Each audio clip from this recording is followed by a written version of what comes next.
সরকার বাঙালি হকারদের কাজ করতে দেবে না? আইআরসিটিসি যে গোবলয় থেকে লোকেরা এসে আইআরসিটিসি দোকান চালায়, তারা ব্যবসা করবে, এই কারণ।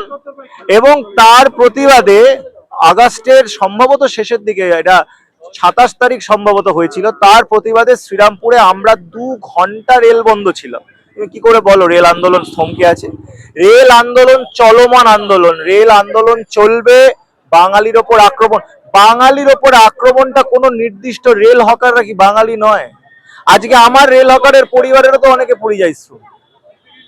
আজকে আমার রেল হকারের পরিবারেও তো ভাই কাকা জ্যাঠা পরিযায়ী শ্রমিক, আক্রান্ত তো তারাও হচ্ছে। এটা বাঙালির জাতি, শিক্ষক থেকে শুরু করে ডাক্তার, ইঞ্জিনিয়ার, উকিল থেকে শুরু করে রেল হকার, সবার লড়াই এটা। আমরা একটা সুবদ্ধন্য সম্পন্ন সংগঠন, আমরা একটা বাংলা ও বাঙালির পক্ষের সংগঠন। কোনোভাবেই এই প্রশ্নে চুপ থাকতে পারি না। আমাদের আন্দোলন চলছে, আমাদের আন্দোলন চলবে, প্রতিদিন রেল লাইনে চলবে, রেল লাইনের বাইরে চলবে, এবং তার সঙ্গে বাঙালি জাতি যেখানে আক্রান্ত হবে তার বিরুদ্ধেও আন্দোলন চলবে।